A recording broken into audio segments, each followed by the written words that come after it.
I come পারি sir? ইয়ে আসবো স্যার? কে? ও উজবুকের দল সোজা আমার ঘরে, তা কি মতলবে? ইয়ে স্যার, ভেরি ইন্টারেস্টিংফুলি শিক্ষামূলক মতলব নিয়ে, মানে ইয়ে নিয়ে আপনার সঙ্গে কথা বলতে এসেছি স্যার। শিক্ষামূলক কথা তুই বলবি? উজবুক, বলে ফেল দেখি কি বলতে চাস। আগে স্যার, আড্ডাটাকে যদি সিলেবাসে টুক করে ঢুকিয়ে নেন স্যার, খুব ভালো হয়। ফিজিক্যাল এডুকেশন ক্লাসে স্যার আড্ডা মারা শেখানো শুরু করে দিন। আমি বলছি আপনাকে কি করে আড্ডা মারতে হয়, আড্ডা কয় প্রকার এবং কি কি, কোন সময় কোন টপিক নিয়ে আড্ডা মারতে হয়, শর্ট টাইমের আড্ডা আর স্যার লং টাইমের আড্ডা কিভাবে মারতে হয়, আড্ডার সময় কি চপ ঝালমুড়ি আবশ্যক নাকি নড়ার চা। বুঝতে পেরেছেন স্যার? এইসব অনেক বড় সিলেবাস কিন্তু স্যার। কি তোর এত বড় সাহস? রকের আড্ডা তুই স্কুলে ঢোকাতে চাস? অত সারা তোকে এবার যদি আমি ফাটকে বন্দি করার ব্যবস্থা না করি তবে আমার নামও নটেশ্বর সরখেল না। হ্যালো, গলতপুর থানা, বলহরি বাবুকে ফোনটা দিন তো। গেলাম স্যার। আমাদের এই সুন্দর আড্ডাটাকে হঠাৎ তুমি স্কুলের পড়াশোনার মধ্যে হুট করে ঢোকাতে গেলে কেন? এবার বজ্র ঠেলা। হু বুঝবে ফাটলা বাজু, খামোখা মজা লাগাস না বলে দিলাম। বলে যাস না, আমার শরীরে ডাকাতের রক্ত বইছে। ঠিক আছে ঠিক আছে ঠিক আছে ঠিক আছে, কিন্তু এবার বলহরি দারোগার ঠেলা সামলাবে কি করে সেটা কি ভেবেছো গুলটে মামা? আমাকে বিকেলের মধ্যেই একটা কিছু বুদ্ধি বার করতেই হবে। ওই হেড স্যার নটুবাবুকে মুখের উপরে জবাব দিতে হবে। বিকেলে আমার বাড়িতে চলে আসিস। পরবর্তী পদক্ষেপ তখনই ঘোষণা করিব। ঠিক আছে। কি কাণ্ড! আপনি তো সকালবেলায় কমপ্লেন করেছিলেন, আমি তো সঙ্গে সঙ্গে এই বিকেল বেলা বেরোচ্ছি ওই গুলটিকে ধরতে। ওটাকে ধরা চাই দারোগা বাবু, নয়তো আমি আপনার উপরে রিপোর্ট করব। কি কাণ্ড! এত তাড়াতাড়ি উপরে উঠে যান কেন আপনি বলুন তো? এই তো যাচ্ছি আর ধরে আনছি ওই হতচ্ছাড়াটাকে। একই দেখিলাম তাই তো ছুটিয়া আইলাম। কি কাণ্ড! এটা আবার কে? কি দেখলে আবার বাবাজি? দারোগা বাবু, উনি বাবাজি না, আমাদের গুলটে মামা। উল্টে মামা? কি কাণ্ড! উঁচুমুখে সব কি বেশ ধরেছে আবার? কার মাথা আবার ভাঙবি তুই? আমাকে এখনই আটক করিয়া থানার দক্ষিণে যে ফাটক আছে সেখানে বন্দি করুন দারোগা বাবু। এই কি কাণ্ড! তোকে বন্দি করতেই তো আমি বের হচ্ছিলাম, এ যে নিজে এসে ধরা দিয়েছে দেখছি। ওই তো আমি ঠিক দেখেছি, ওইখানেই ঘটিবে সেই অলৌকিক কাণ্ড। আজ রাতে আমাকে এখনই বন্দি করে ফাটকে পড়ুন। কি দেখিলাম! কি কাণ্ড!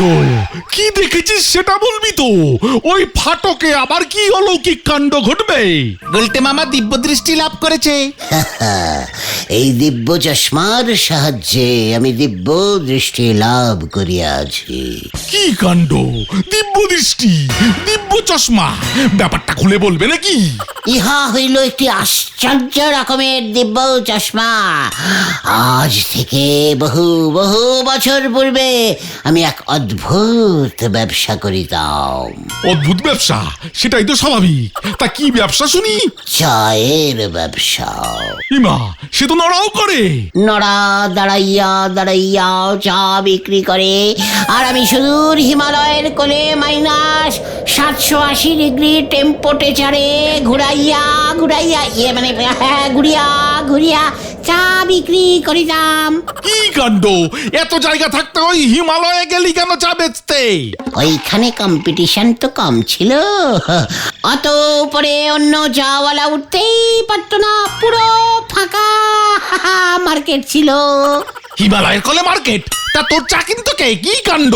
ওহে বলহরি দারোগা বাবু, আপনি দেখছি পড়াশোনায় একদম লাড্ডু, অনেকটা ওই ঘটনের মতন। হ্যাঁ রে, মানে আপনি তো জানেন না, ওই হিমালয়ের কোলে কত ছোট বড় গুহা আছে, আর সেই অজস্র ছোট খাটো বড় খাটো গুহায় কত সাধু বাবা বসিয়া ধ্যান করিত যুগ যুগ ধরিয়াও।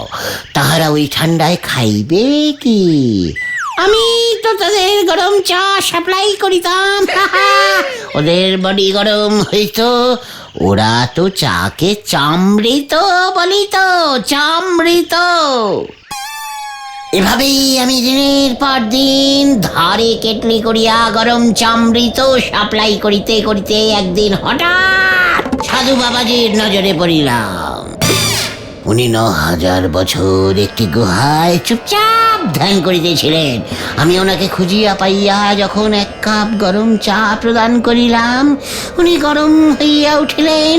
তেজিত হইয়া ওনার চোখ থেকে দিব্য চশমা খুলিয়া বলিলেন, আমি তোর চা অমৃত খেয়ে বহুত খুশ হয়েছি বেটা, এই নে তোর এই দিব্য চশমা। বলছিলাম কি, পাওয়ার কত প্রভুজি? বহুত বহুত পাওয়ার আছে এই চশমা। এই চশমা পরে তুই ভবিষ্যতের সব কিছু দেখতে পারবি। ভবিষ্যৎ ভবিষ্যৎ দেখতে পাবো গুরুজি? হ্যাঁ হ্যাঁ, যা যা তুই চলে যা এবার। তারপর থেকে এই চশমা পরিলে আমি ভবিষ্যতে সব কিছু দেখিতে পাই দারোগা বাবু, সব কিছু দেখিতে পাই। কি কাণ্ড! তাহলে তুই যে চেয়েছে আমার ওই ফাটকে ঢুকতে চাইছিস কেন? মতলবটাকেই খুলে বল দেখি। কি দেখিলাম, কি দেখিলাম! এই থানার দক্ষিণ দিকে যে ফাটক আছে, সেই ফাটকে আজ রাতে যে থাকিবে সে আগামী মঙ্গলবার 2 লক্ষ টাকা নগদ পাইবে এবং ভবিষ্যতে পুলিশের বড়বাবুও হইতে পারিবে। কি কাণ্ড! সত্যি নাকি? এই তো আমি চলিয়া আসিয়া নিজে বলিতেছি, আমাকে একটু জায়গা দাও, ওই ফাটকে ঢুকি 2 লক্ষ টাকা পাইব, পুলিশের বড়বাবু হইতে পারিব। ও মাগো, ও পিসিমা, কিরম যেন শরীরটা করছে। বাবা বাবা বাবা, আমি থাকতে তুই কেন? আমার ফাটক, আমি আগে ঢুকবো। তুই যা, তুই যা এখন, আমি এখনই ঢুকে বসে থাকি। আমার ফাটক!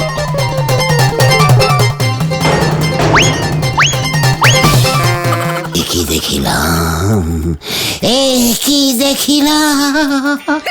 আমি চলিলাম, আমরা চলিলাম।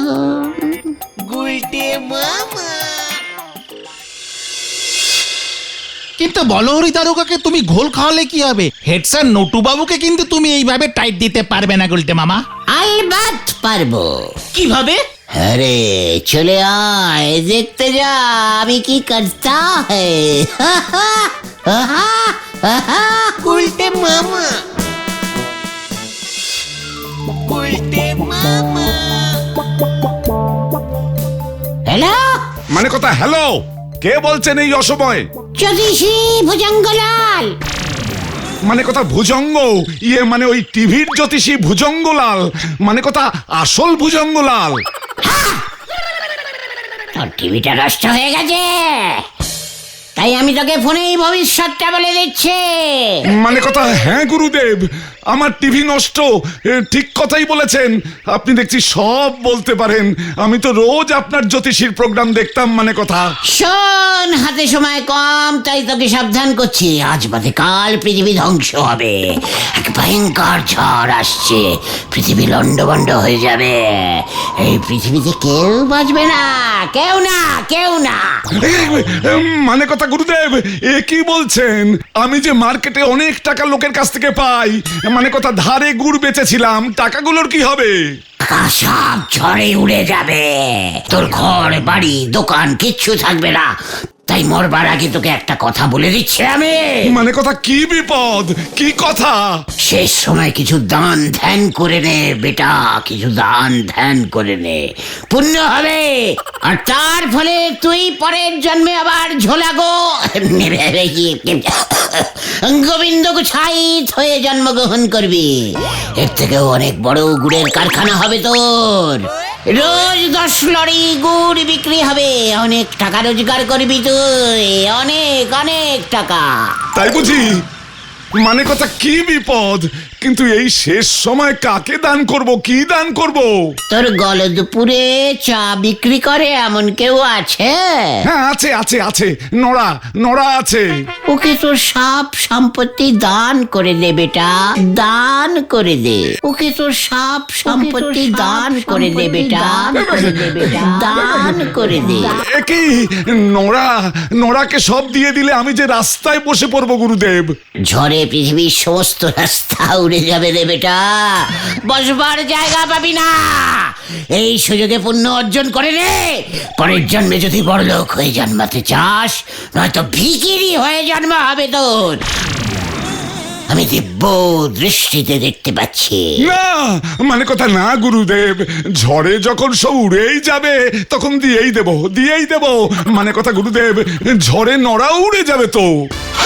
হাতে কিন্তু সময় কম, পৃথিবী ধ্বংস হয়ে যাবে। টিং টং। টিং টং, কি বিপদ! শেষ সময় এসে নড়ার ভাগ্য খুলে গেল। মানে কথা ভুজঙ্গ জ্যোতিষী একই শোনালো, ঝড় আসছে, পৃথিবী ধ্বংস হয়ে যাবে। মানে কথা কি বিপদ! কি দেখিলাম, কি দেখিলাম! ওই এলো নন্দ ভন্ড গুলটি বাবু, তা আজ আবার একই বেশ ধরেছেন বাবু। কি দেখিলাম, কি দেখিলাম! নড়া রে নড়া, কি দেখিলাম! কি আবার এমন নন্দ ভন্ড দেখলে গো? তার থেকে সোজা ভাবে বলেন দিনি, ধারে এক কাপ চা দে নড়া, তার জন্য এত রঙ্গভঙ্গ করতে হবে নে। চা আমি চাই না রে নরা। যেদিন থেকে আমি এই দিব্য চশমা পরিয়া আছি চোখে, সেদিন থেকে আমি আর চা মুখে তুলিতেছি না। তাই তো তোর রক্ষে। ওরে বাবা, ওটা কি চশমা বললেন? দিব্য চশমা গো নরদা, গুলটে মামাকে অনেক বছর আগে এক সন্ন্যাসী খুশি হয়ে দিয়েছিলেন। গোলটে মামা এই চশমা পরে ভবিষ্যৎ দেখতে পায়। সে গুলটে বাবুর ভবিষ্যতের অবস্থা যে খুব নড়বড়ে, সে আমি চশমা না পরিও বলে দিতে পারি। নরা নরা নরা রে, ওরে তুই যে অগাধ সম্পত্তির মালিক হতে চলেছিস, সেটা কি তুই জানিস? কি আমি অগাধ সম্পত্তির মালিক হতে চলেছি? এক কাপ চায়ের জন্য এত বড় অগাধ মিথ্যেটা আপনি বলতে পারলেন গুলটে বাবু? পাঁচু, আর এক মুহূর্ত স্থানে আমি থাকিব না। দিব্য চক্ষে আমি এক্ষুনি যেটা দেখিলাম, ওই ঝোলা গোবিন্দ ঝড়ের বেগে নড়ার কাছে আসিতেছে। চলে আয় তোরা, চলে আয়। দিব্য চোখে গুলটে বাবু এখন জারে তারি দেখতে শুরু করেছেন। হরি বল।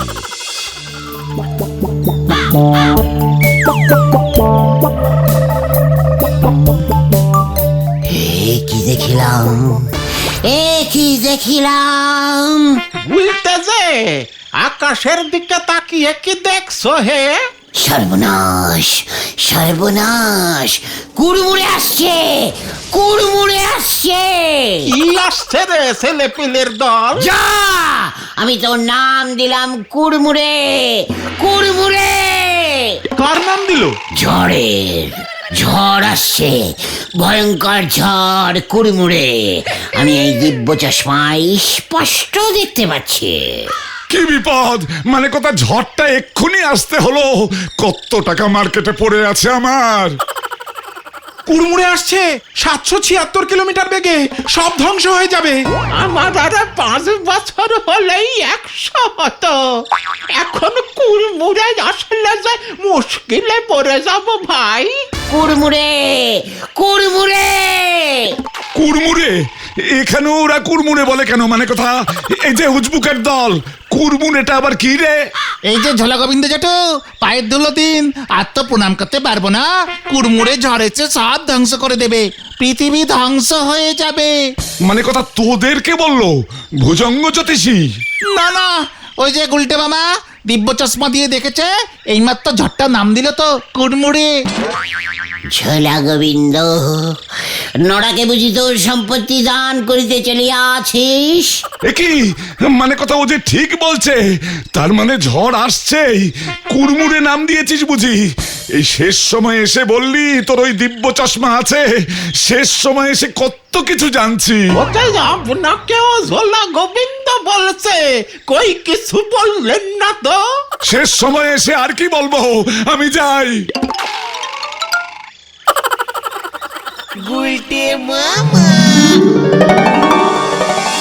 এ কি কথা বললেন গো নন্দ ভণ্ড গুলটে বাবু, আমার যে ওই গোবিন্দ বাবু সম্পত্তি পেয়ে কোনো লাভ হলো নি গো, কুড়মুড়ে এসে তো সব সম্পত্তি চুরমুড়ে করে দেবে গো। নরা, হাতে সময় কম, 4-5 কাপ চা দিয়ে দে পট করে। জানি না আর খেতে পারবো কিনা, কালকেই তো কুড়মুড়ে আসছে, এলো বলে। এই খেয়েছে আমার কি হবে গো, ও দিব্য চশমাদের দেখেন দিনই কুড়মুড়ে আসলি পরে আমার অবস্থাটা কি হবে, ঝড়ে উড়ে গিয়ে কোথায় পড়বো, আমার এই দোকানটা কার সালে গিয়ে উড়ে পড়বে, আগে ভাগে জেনে রাখা ভালো। ওই ঝোলা গোবিন্দের সম্পত্তিগুলো যত্নে রাখিস নরা।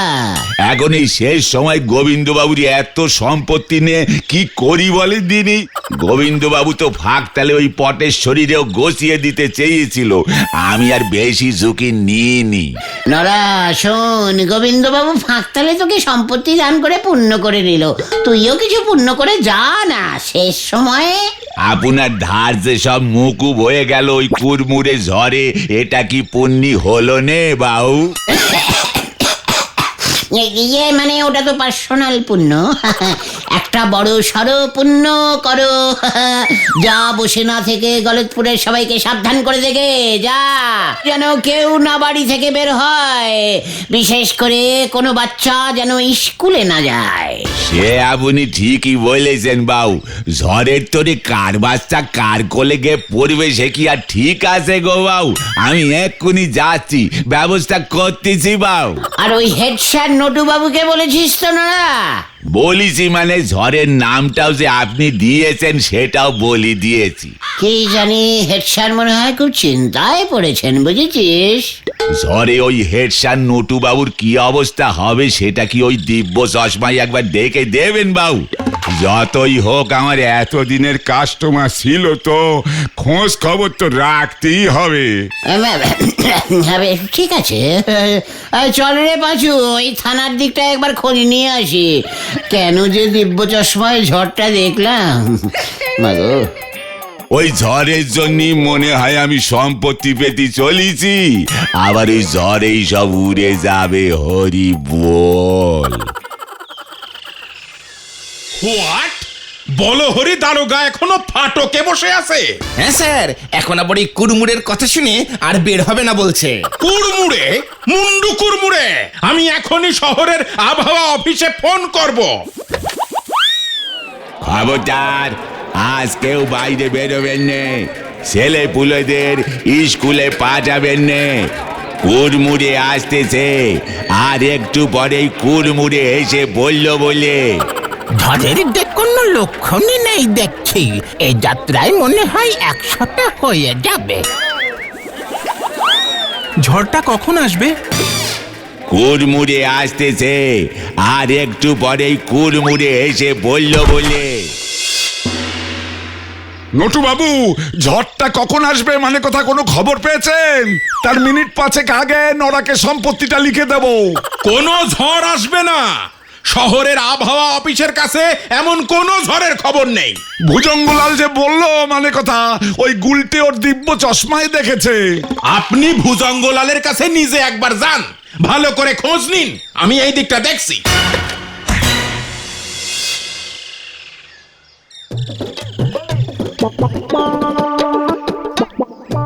স্কুলে একটা ছাত্র আসলো না ওই ঝড়ের ভয়ে। আমি আবহাওয়া অফিসে গুলটের নামে কমপ্লেইন করব এবার, আমার স্কুল বন্ধ করা।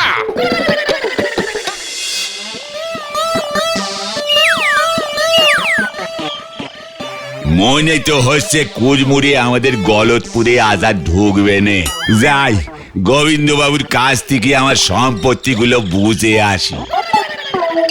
ওই ওই নরা, মানে কথা হতো ছাড়া ওই গুলটের সঙ্গে মিলে ঝড়ের নাম করে আমার সম্পত্তি হাতানো।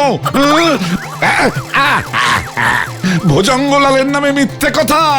আমারই ছেড়ে দেন বাবু। গুলটে বাবুর ওই দিব্য চশমাটা মনে হয় একবার পরীক্ষা করে দেখতে হবে, ছাড়েন। ওই গুলটেকে মানে কোথায় গুলটেকে আমি ছাড়বো না। আজ কি হবে গো গুলটে মামা? ঝড় তো হচ্ছে না, এবার কি হবে? যা তোরা ঘোষণা করে দে। দিব্য চশমা দিয়া আমি এইমাত্র দেখিতে পাইলাম কুড়মুড়ে হালকা ডান দিকে সাইড করিয়া অশান্ত মহাসাগরের উপরে গোল্লা পাকাইয়া একটি ময়না পাখিতে পরিণত হইয়া কোথায় যেন ওই উড়ে যাইতেছে।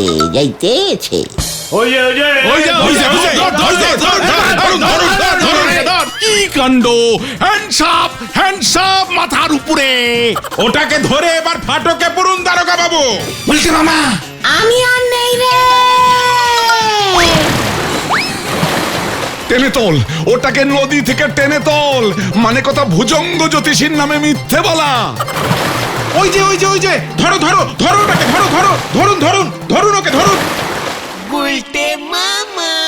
হতচ্ছাড়া, ওর পিসে মশাইয়ের শেষ চিহ্ন ওই চশমাটাকে নদীর জলে ডুবিয়ে দিয়ে আসলো।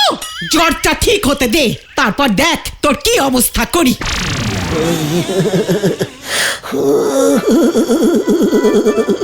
কি শীত রে ভাইটু, কি শীত। সর্বনাশ হয়ে গেছে গুলটে মামা।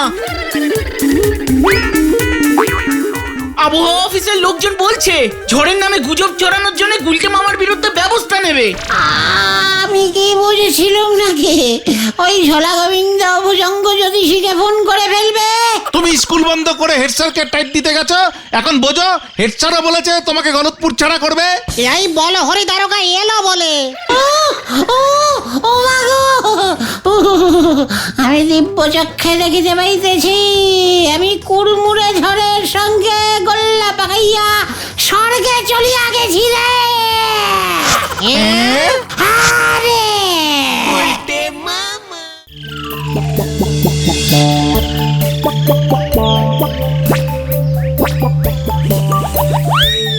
গুলটে মামার কি হলো বলতো? নিজে তো কখনো এত দেরি করে না। দেখ আবার কোথায় কি কেলেঙ্কারি করে ফেসেছে। গুলটে মামা হলো গিয়ে আমাদের কেলেঙ্কারি মাস্টার। আরে ওই দেখ গুলটে মামা আসছে। ইয়াহু!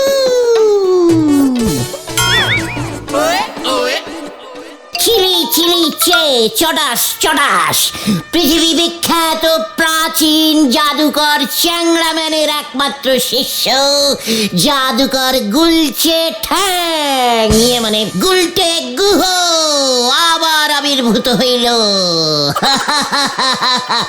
বাচ্চারা সবাই হাততালি। গুলটে মামা একি হাততালি দিবে নাকি সব কটাকে একেবারে ভ্যানিশ করে দেবো? এই না মানে এই তো এই নে সবাই হাততালি দে। গুলটে মামা, তুমি ম্যাজিকও জানো? জাদুকর চেংড়াম্যানের শিষ্য তুমি? এমন জাদুকরের নাম তো কোনোদিনও শুনিনি। ওরে সন্দেহবাতিক টাইপের বলদ ভেন্ডি, তোরা চ্যাংড়াম্যানের নাম শুনবি কি করে? বললাম না উনি ছিলেন প্রাচীন কালের জাদুকর। তুমিও তাহলে প্রাচীন কালের গুলটে মামা? ঘটনা কথার মাঝে তোর এই ব্যাগড়া দেওয়া স্বভাবটা দেখছি ভেরি ভাইরাস হয়ে যাচ্ছে, ব্যবস্থা নিতেই হবে। মানে সেসব পরে হবে, তুমি চেংড়াম্যানের ব্যাপারটা বলো দেখি গুলটে মামা। বুঝলি, কাতলা মাকান পাহাড়ের পিছনের দিকটায় একটা ছোট্ট দেশ আছে। কি যেন নাম ছিল দেশটার, মনে পড়ছে না ঠিক। এই মনে পড়েছে, ভংচুং। হ্যাঁ, সেই ভংচুংয়ে আমি বেশ কয়েক বছর ছিলাম। কেন? ওই ভংচুংয়ের রাজাকে রোজ বিকেলে আমি তানপুরা বাজিয়ে শোনাতাম। রাজামশাই আমার তানপুরা খুব শুনতে ভালোবাসতেন। সেই বিকেল থেকে বাজানো শুরু করতাম। আমার বাজনা শুনতে শুনতে রাজা ঘুমিয়ে পড়তেন। রাজাকে ঘুম পাড়িয়ে আমি বাড়ি ফিরতাম। উফ, কি সব দিন ছিল রে। তুমি তানপুরা বাজাতে? তোরটা দেখি। উফ, কতন থাম তো। তা গুলটে মামা, তুমি না হয় তানপুরা বাজাতে, কিন্তু এর সঙ্গে ম্যাজিকের কি সম্পর্ক?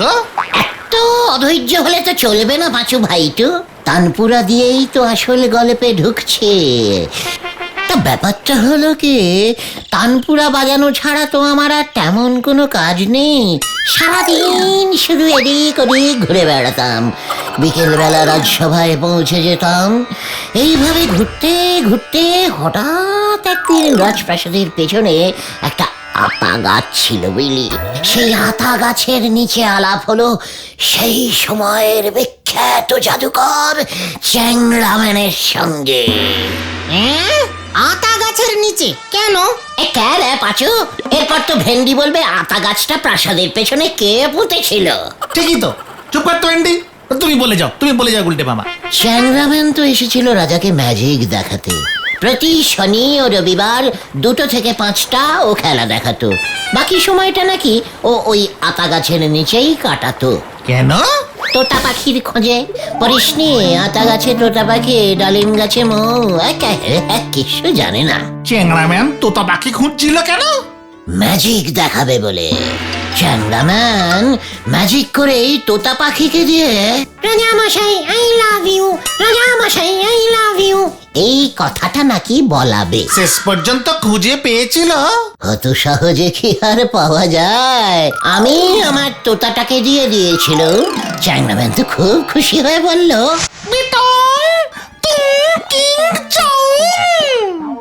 মানে বেটা তুই কি চাস? তুমি কি বললে? আপনার শিষ্য হতে। বাংলায় বললে? পাঁচু, দেখেছিস ঘটনাটা আবার ব্যাগড়া দিচ্ছে কিন্তু। চুপ কর ঘটন, তুমি বলে যাও গুলটে মামা, বলে যাও। ব্যাস, সেই থেকে আমি জাদুকর চ্যাংড়াম্যানের শিষ্য হয়ে গেলাম। আমি চ্যাংড়াম্যানকে তানপুরা শেখাতাম, চ্যাংড়াম্যান আমাকে তার বদলে ম্যাজিক শেখাতো। ইরে গুরু, কি কি ম্যাজিক জানো তুমি গুলটে মামা? দেখবি? দেখ তাহলে, এই দেখ হাতে কি আছে আমার। কিছু না। চিলি চিলি চে চটাস চটাস। সবাই এবার পেছনের দিকে তাকা।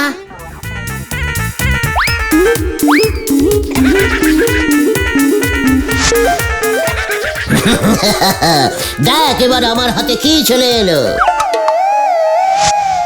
বাহ বাহ বাহ, হাততালি।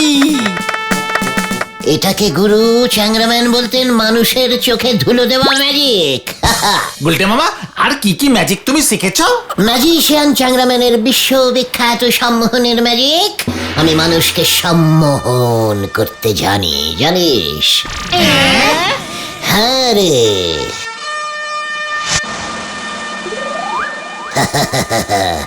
এই দেখ চ্যাংড়াম্যানের সেই সম্মোহন করার টর্চ। সম্মোহন করে দেখাও দেখি তুমি কেমন পারো। হোয়াট? আমাকে ডাইরেক্ট চ্যালেঞ্জ? ঘটনা, তুই বস এখানে, আজ তোকেই আমি সম্মোহন করবো। আমি? হ্যাঁ তুই। সম্মোহন করে তোকে আমি আগের জন্মে নিয়ে যাব। আমাকে দেখতে হবে কথায় কথায় ব্যাগড়া দেওয়া স্বভাবটা তুই তোর কোন পূর্বপুরুষের কাছ থেকে পেয়েছিস। যদি আমি সম্মোহিত না হই? তাহলে বুঝতে হবে তোর আত্মায় ডিসপিউট আছে। 170 বার ঝাঁটার বাড়ি মেরে তোর শরীরের ভেতরে যে আত্মা আছে সেটাকে ঠিক করতে হবে।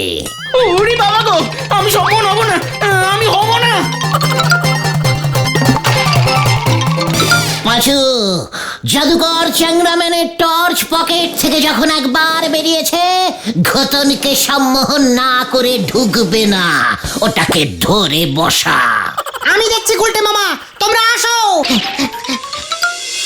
ঘটন, ঘটন। এমন ভাবে ভূতের মতো ডাকছো কেন? সম্মোহন করার সময় এইভাবেই ডাকতে হয় গলদপুরের চ্যাংড়া বলদ ঘটন। বলো। তুমি কি দেখছো? তোমার মুখ। আগের জন্মে তোমার বাবার নাম কি ছিল? ভুলে গেছি। চোখ বোঝ, চোখ বোঝ, চোখ বুঝে বলো তো, নয়তো 170 বার ঝাঁটার বাড়ি খাবে ঘটন। হ্যাঁ, মনে পড়েছে। আমার বাবার নাম ছিল জমিদার ভূষণ্ডীলাল। দেখ পাঁচু, ঘটন সম্মোহিত হচ্ছে। ঘটন বাবা, ভুলে যাও, ভুলে যাও। আমি ছিলাম আমার বাবা ভূষণ্ডীলালের ছোট ছেলে। তুমি কি তোমার বাবাকে দেখতে পাচ্ছ ঘটন? না তো। তবে কাকে দেখছো? বাবার ঘোড়াটাকে। সে এখন কি করছে? আমার চোখে টর্চ মারছে। ঘটন, সম্মোহন বন্ধ। ইডিয়েট! দিলি তো সব ভেস্তে। আমি কি করব? এতক্ষণ ধরে আগের জন্মে থাকা যায় নাকি? তাছাড়া গত জন্মে গুলটে মামা মনে হয় ঘোড়া ছিল, তেমনই তো দেখলাম। ঘটন, মুখ শান্তিং কর বলে দিলাম। তাহলে এবার বুঝেছিস এই টর্চের পাওয়ার? এটা দিয়ে আমি যা ইচ্ছে তাই করতে পারবো। খবরদার আমাকে রাগাবি না বলে দিলাম। ঠিক আছে ঠিক আছে, এখন আমরা সবাই বাড়ি যাই গুলটে মামা, এমনিতেই তো অনেক বেলা হয়ে গেল। ঠিক আছে, যা। বিকেলে নড়ার দোকানে সবাই চলে আসিস। নড়াকে সম্মোহন করে চা খাবো। গুলটে মামাকে জয়। তুই কি সত্যি সম্মোহিত হয়ে গেছিলি নাকি? ঘন্টা ছিলাম। তাহলে ওসব বলছিলি যে?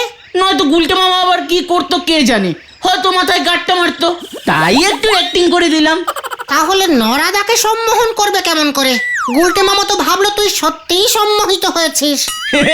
সেটা গুলটে মামাই জানে। এটা তো দেখছি সত্যি ডেঞ্জাস্টিক টর্চ। ঘটনটা পূর্বজন্ম দেখে এলো। দেখি তো আমি দেখতে পারি কিনা। এত বড় সাহস ঘটনার, বলে কি আমি ঘোড়া ছিলাম? গুলটে গুহ, গুলটে গুহ, আপনি আগের জন্মে কি ছিলেন বলুন? ঘোড়া, না হেডমাস্টার, নাকি রাজপুত্র? গুলটে গুহ, গুলটে গুহ। গুলটে, আরে এই গুলটে, জানিস তো আমার শরীরটা ভালো না। বলাই ডাক্তার এসে দেখে গেল দেখলি, তবু আমার ওষুধগুলো এনে দিলি না। বলাই ডাক্তারের ডিসপেন্সারিতে এখন তো যাওয়া যাবে না পিসিমা। কেন? মানে নড়ার চায়ের দোকানে যেতে হবে এক্ষুনি, খুব জরুরি দরকার। বিকেল 5টায় অ্যাপয়েন্টমেন্ট করা আছে। বাবা, 5টা তো বেজে গেল মনে হয়। হ্যাঁ, আমি এখন যাই পিসিমা, কেমন? অত ছাড়া। নড়া।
নরা, তোর চা যাকে বলে চুমুকে চমক।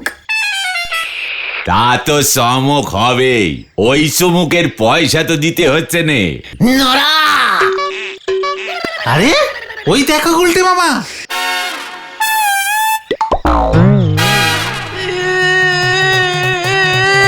এ কি পটেশ্বরীদির আবার কি হলো? ও বাবা গো, আমি ওই ন্যাপলাকে ছাড়বো না গো। হে কি পটেশ্বরী, তোমার এমন অবস্থা করিল কে? কাঁদিতেছ কেন তুমি? ওই ওই আতাপাড়ার ন্যাপলা। আতাপাড়া স্ন্যাপলা? হোয়াট ন্যাপলা? হু ন্যাপলা? আরে ওই যে গুলটে মামা পকেট মারি করে দুবার ধরা পড়েছিল, একবার তো ঘুষি মেরে কার যেন নাক ফাটিয়ে দিয়েছিল। এ মানে ভেরি ডেঞ্জাস্টিক। কিন্তু তোমার নাক তো ঠিকই আছে দেখছি পটু। আমাকে সিনেমা দেখাবে বলেছিল, আমি সেজে গুজে লিপস্টিক পরে ওই আতাপাড়ায় ওদের বোমার সঙ্গে গেলাম। গিয়ে দেখি ন্যাপলা নেই। কোথায় গেছে? ওর এক সাগরেদ বলল ওর গুরুর জরুরি কল্পে ওনাকে চলে গেছে। ঠিক আছে, সে না হয় তুমি পরে সিনেমা দেখে নেবে পটুদি, এখন আর কাঁদতে হবে না। না, আমার অপমান হয়েছে। কি কি হয়েছে? অপমান! সিনেমা দেখাবে বলল, আমি সেজে গুজে গেলাম, তারপর আর দেখালো না। হ্যাঁ? এটা কি অপমান হলো না? হ্যাঁ হ্যাঁ হ্যাঁ, তাই তো। হ্যাঁ, খুব ভেরি ভেরি ব্যাড টাইপের অপমান। বদলা চাই, বদলা চাই। ও কি আশ্চর্য! এই পটু, আমি তো কিছু করিনি। এই পটু, হ্যাঁ হ্যাঁ, বদলা চাই, বদলা চাই। পাড়ার মেয়েকে বেপাড়ার ছেলের এই অপমানের বদলা চাই। এই তো আমার এবার খুব আনন্দ হচ্ছে। তোমার এই বদলা কে নেবে পটু? তোমার বাবা? বাবা! ও মা গো! উফ! কার ধাক্কা কে খেলো হরি বল? হ্যাঁ গুলটে মামা, এই সুযোগ। পটেশ্বরীদির অপমানের বদলা যদি তুমি একবার নিতে পারো না, তাহলে কি হবে? অনেক কিছু। পটেশ্বরী দিয়ে আমাদের দলে চলে আসবে, যখন যা চাইবে তাই খেতে পারবো আমরা। নরাদার ধার শোধ হয়ে যাবে। হরিদার দোকানের রোল, পটলাদার দোকানের গরম রসগোল্লা, কচুরি, ছানার জিলিপি, গজনের রেস্টুরেন্টের চিলি চিকেন ফ্রাইড রাইস। আর বলিস না, আমি কিন্তু উত্তেজিত হয়ে যাচ্ছে। ধপ করে কিন্তু আমি বদলা নিয়ে আসবো। হ্যাঁ, আমরাও তো তাই চাই গুলটে মামা। তোদের শরীরে কি দয়া মায়া নেই রে? যা বাবা, আবার কি হলো? বদলায় মায়া দয়া দেখালে চলে না গুলটে মামা। না মানে বলছিলাম, ন্যাপলার প্রতিও কি আমরা একটু দয়া মায়া দেখাতে পারি না? কবি নেই, ও আমাদের পাড়ার মেয়েকে অপমান করেছে। হ্যাঁ হ্যাঁ, আমার প্রতিও কি আমি একটু দয়া মায়া দেখাতে পারি না? মানে আসলে আমি যখন ওই ন্যাপলার কাছে যাব, ভয়ঙ্কর একটা ব্যাপার হতে পারে। ন্যাপলার কি অবস্থা করব আমি, সে তো আমি জানি না। এত রেগে গেলে আমার কি অবস্থা হবে সেটাও আমি বুঝতে পারছি না রে। আসলে এত চিন্তা করতাম না। টাইট তো দিতে হবে ওই ন্যাপলাকে। ছুরি চাকু পকেটে নিয়েও ঘুরে, পকেটে পেটেও থাকে শুনেছি। তাই আমার মাথাটা আরো গরম হয়ে যেতে পারে। কখন কি করে বসবো? বাচ্চা ছেলে এই সেদিন পকেট মারি করতে শিখেছে। এই বয়সে এত বড় বদলা কিও সহ্য করতে পারবে? সব পারবে। ও, পারবে বলছিস না? বলছিস? ঠিক আছে, তাহলে সে বদলা আমি নেবই। ন্যাপলা জানে না আমার শরীরে ডাকাতের রক্ত বইছে। তোরা তো আমার সঙ্গেই যাবে, তাই না? মানে না না না না গুলটে মামা, আমাদের যাওয়াটা ঠিক হবে না। হ্যাঁ হ্যাঁ, ব্যাপারটা কিন্তু তখন অনেক বড় হয়ে যাবে। তুমি একাই যাবে আর টুক করে বদলা নিয়ে চলে আসবে। ও, তোরাও যাবি না? না না, আমরা তোমার জন্য নরদার দোকানে ওয়েট করবো গুলটে মামা। ফুলের মালা নিয়ে। বুকে পড়াবি না গলায়? এসব তুমি কি বলছো? তুমি কি ভয় খেয়ে গেছো গুলটে মামা? কবি নেই। আজ বিকেলেই হয়ে যাবে পাড়ার মেয়েকে বেপাড়ার ছেলের অপমানের বদলা।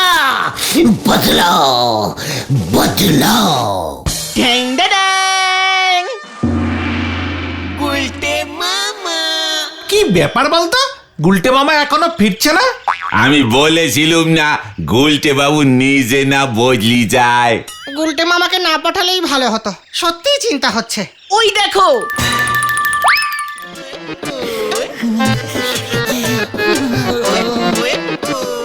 চল তো। বদলাটা একটু বেশি জোরেই হয়ে গেছে রে ভাইটু। তুমি আসো আসো আসো, নরদা নরদা ঠান্ডা জল দাও।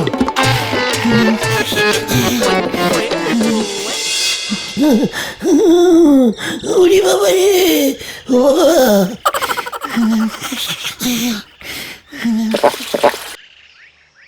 ন্যাপলা তোমার এমন অবস্থা করলো? ঘটন তোদেরও বলেছিল আমাকে রাগাস না, কখন কি করে বসবো। তুই বরং পটেশ্বরীকে খবর দে, বদলা নেওয়া হয়ে গেছে। হ্যাঁ হ্যাঁ, এক্ষুনি যাচ্ছি। কিছুই না, জাস্ট একটু আলতো করে ধরেছিল।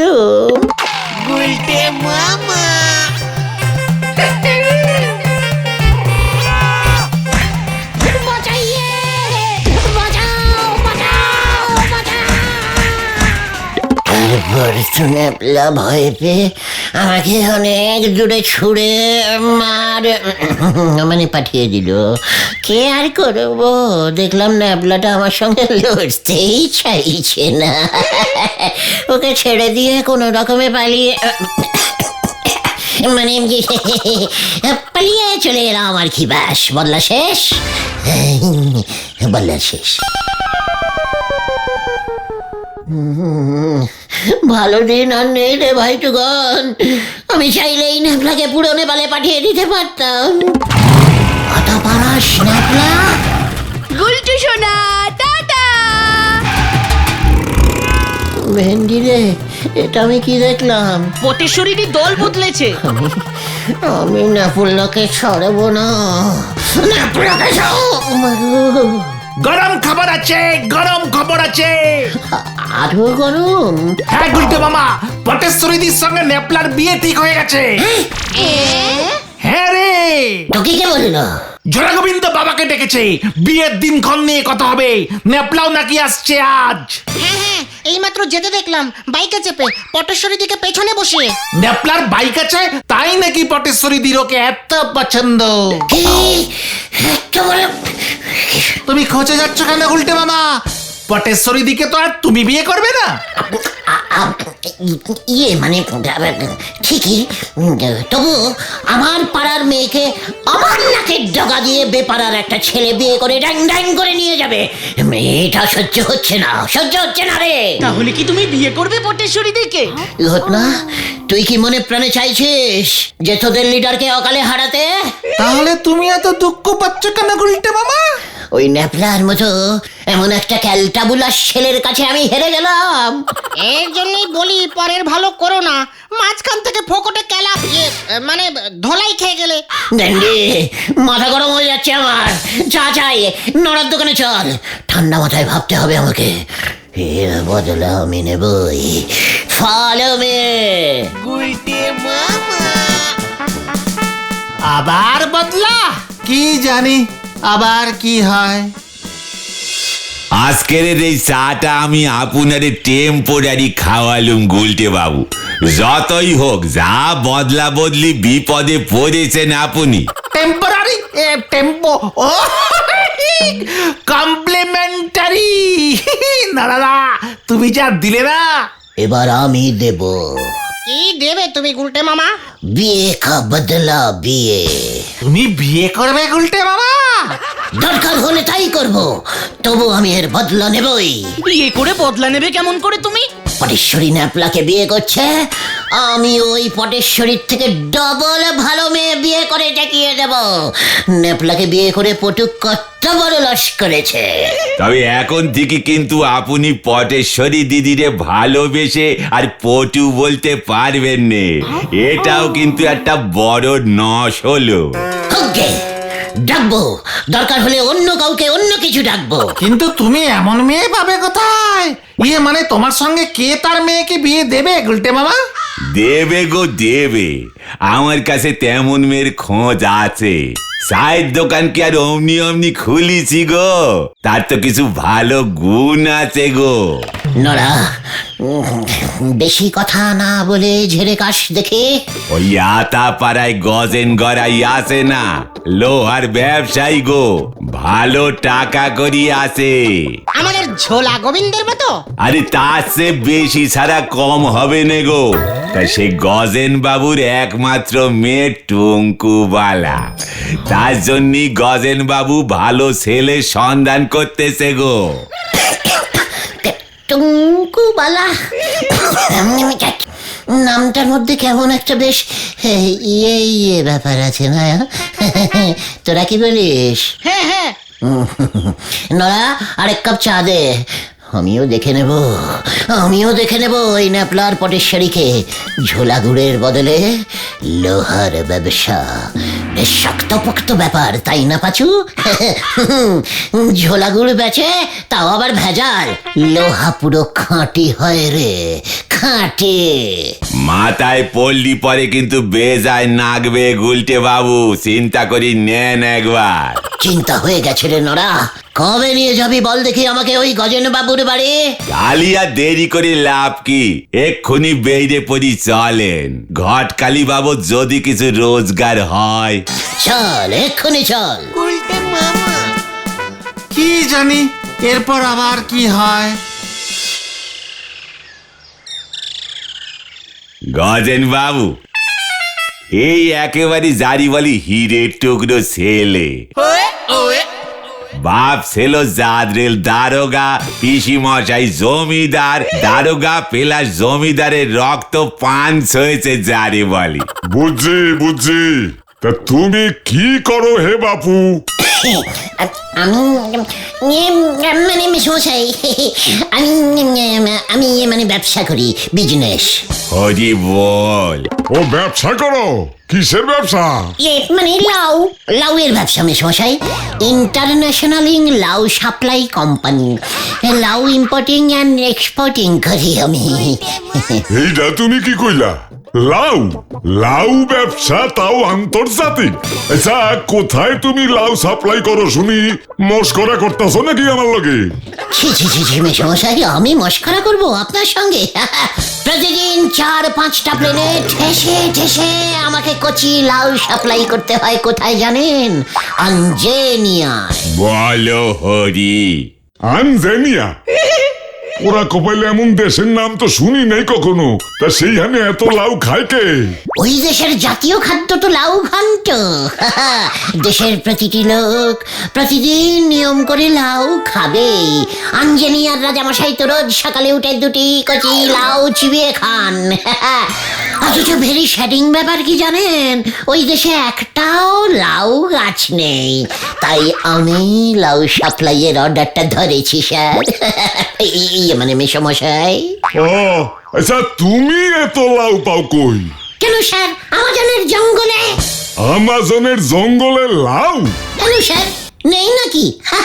প্রচুর লাউ গাছ আছে স্যার আমাজনের জঙ্গলে। গভীর জঙ্গল তো, এখানে সেখানে লাউ গাছ হয়েছে, কেউ কাটেই না। এত বড় বড় গাছ, পাক্কা লাউ ধরে আছে স্যার। সে কি দৃশ্য! আপনাকে স্যার নিয়ে যাব সেখানে, বুঝেছেন? আপনি দেখবেন একদল হরিণ ছুটে এসে কচি লাউগুলো খেয়ে চলে গেল। আর যে বাঘগুলো নিরামিষ খায়, ওদের নিয়ম করে লাউ চাই। তারই মাঝখানে কষ্ট করে আমাকে লাউ পাড়তে হয় স্যার। তারপর ব্যাগ ভর্তি করে আমাজন থেকে আঞ্জেনিয়ায় পাঠিয়ে দিই স্যার। গপের গরুরে একেবারে নাও গাছে তুলে দেছে দেখতেছি। আচ্ছা, কত টাকা রোজগার করো শুনি? কি বলি বলুন তো আপনাকে? তা স্যার মেরে কেটে ঢেরে কেটে মাসে 7,757,000 ট্রলার। কি ট্রলার আবার কি? স্যার, আঞ্জেনিয়ান টাকা। ওই জলটা দে। এই তো দিচ্ছি কাকু, দিচ্ছি। আমি অনেকক্ষণ ধরি এমনটা হবে সন্দেহ করতেছিলাম গো। তাহলে বলছিলাম স্যার, মেশামশাই টঙ্কুবালার সঙ্গে আমার ইয়েটা যদি... হইব হইব বই কি, তবে আমার একমাত্র কন্যা টুঙ্কু বালার একখান শর্ত আছে। শর্ত? কি শর্ত? আমি যে কোনো গর্ত খুঁড়তে রাজি আছি। আমার মাইয়ারে যে বিয়া করব তার একখান অন্তত গাড়ি থাকতে হইব। তোমার নিশ্চয়ই আছে? গাড়ি? গাড়ি আছে তো, ড্যাম নিউ ইয়ে গাড়ি স্যার, আরতি গাড়ি। কি আরতি? হ্যাঁ স্যার, বিদেশি গাড়ি, আঞ্জেনিয়ান। তাই বুঝি? বিদেশি গাড়ি? ঠিক আছে, আগে নিজের চোখে গাড়ি দেখুম, তারপর বিয়া ফাইনাল করুম। হরি বল। গর্তটা অনেক বড় খুঁজতে হবে দেখছি। কি? না কিছু না মেশমশাই, এখন তাহলে আমরা আসি, আরতি চড়ে আসবো। ঠিক আছে? হ্যাঁ ঠিক আছে, আগে দেখুম কি আরতি তুমি আনো। কে যে এমন করে পেয়েছে যাবে সেটা তো বুঝতে পারা যায়নি কো। এবার আপনি আরো তীরে কোথায় পাবেন বলেন দিদি? লাউয়ের ব্যবসায় যখন বাস করেছি তখন গাড়িটাও জোগাড় হয়ে যাবে। কিভাবে গুলটে মামা? কাল সকাল হলেই দেখতে পাবি। এখন যা যা যা, যে যার বাড়ি চলে যা, আমাকে একটু ভাবতে দে। কেসটা কি হলো বলতো? গুলটে মামা গেল কোথায়? এত বেলা হয়ে গেল। পিসিমা তো বললো সেই কোন সকালে বেরিয়েছে। আরে পাঁচু ভাইপো, ভেন্ডি ভাইপো, তোমরা দেখে যাও গো। গুলটে বাবু আরতি গাড়ি নিয়ে চলে এসেছে স্কুল মাঠে। তাড়াতাড়ি চলো, আরে তাড়াতাড়ি চলো। এসব কি গুলটে মামা? তুমি গাড়ি কোত্থেকে পেলে? তুই আম খা, গাছের খবর জেনে তোর লাভ কি? চলিয়ে ড্রাইভার জি। কাহা? পটেশ্বরী কা বাড়ি কা সামনে। আমরাও যাব। উঠ के बस जल्दी। हॉर्न बजाइए ड्राइवर जी, जोर से जोर से। পটেশ্বরী দি কি বাড়িতে নেই নাকি? ওই তো পটেশ্বরী দি। আরে হচ্ছে না, আরো জোর से जोर से। আরে জোর से जोर से। ওই তোরা থামবি নাকি আমি আসবো? হর্ন থামাইয়ে পাচু, পটেশ্বরীকে এবার বল। পটেশ্বরী দি, গুলটে মামা গাড়ি কিনেছে। কি? মার হর্ন। নেপলাদার বাইকের বদলে আমাদের গুলটে মামার গাড়ি। ন্যাপলাদার কি এমন গাড়ি আছে? গুলটে মামার তো বিয়ে হবে পাশের পাড়ার টুঙ্কুবালাদির সঙ্গে। ওটা তোর বৌদি হবে ঘটনা। মা, তাই? আমি গুলটেকে বিয়ে করব। এইটা কি হলো? এটাকে মার দিয়া কেল্লা। চল পাচু, এখানে আর থাকা যাবে না, ডিমান্ড বাড়া।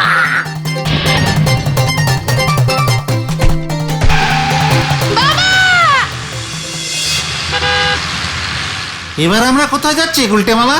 আগলা স্টেশন গজেন বাবুর বাড়ি। ড্রাইভার যে জোরসে জোরসে স্পিডে চলিয়ে। তোরা বসে থাক, আমি নামছি। কেন? দেখতে যা কি হতা হ্যায় এখন। গজেন বাবু, গজেন বাবু, কেডা রে? গজে ইয়ে মানে সমস্যাই, আমি আপনার হবু ইয়ে। ও আচ্ছা, গুলটে শোনুন যে। এই যে আমার আরতিটাকে এনেছে, এই যে দেখুন, একটু টাচিং করে দেখুন, পুরো ফরেনিং কার মানে গাড়ি। তাই বুঝি? বাহ, দেখতে তো ভালোই, কিন্তু গাড়িটারে কেমন চেনা চেনা লাগতেছে। টিভিতে দেখেছেন তো, খুব অ্যাডভার্টাইজিং দেয়।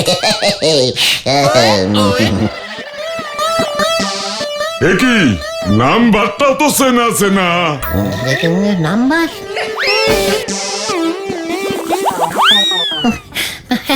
আপনারও আমার মতো একই স্বভাব আছে দেখছি, অন্যের জিনিস সবকিছুই কেমন যেন চেনা চেনা লাগে। কি শ্যামলাল তুই? আরে এইটা তো আমার গাড়ি খান, এইটারে যে আমি তোর গ্যারেজে দিয়ে আইছিলাম ঠিক করণের জন্য, তুই আবার ওরে ভাড়া খাটাইছস। ইয়ে না মানে বাবুজি, কেস ঘুরে গেছে মনে হচ্ছে, গাড়ি ম্যাচিং করে গেছে, এই মরেছে। মানে স্যার আপনার গাড়ি মানে তো আমারও গাড়ি। হ্যাঁ, শ্বশুর মশাই জামাই, জামাই জামাই শ্বশুর মশাই, তাই না? ওই তোরা নাম আগে, শ্যামলাল তোরে আমি পরে দেখতাছি। উজবুক আমার গাড়ি আই না আমার এই দেখাইতাছস, তোরে আমি হাজতে পাঠামু। এই সামলাল, আমাকে বলিসনি কেন? এটা আপনার গাড়ি স্যার। সামলাল আমাকে বলেনি, বিশ্বাস করুন। তাহলে আমি অন্য গাড়ি ভাড়া করতে আমি আনতে পারতাম স্যার। তাই বুঝি? ওই দারোয়ান, ওই এইটারে বাদ আগে বাইন্দা রাখ। আমাকে কেন? আমি গেলুম স্যার, আমি টুঙ্কু আর আগে আর বিয়ে করতে চাই না স্যার।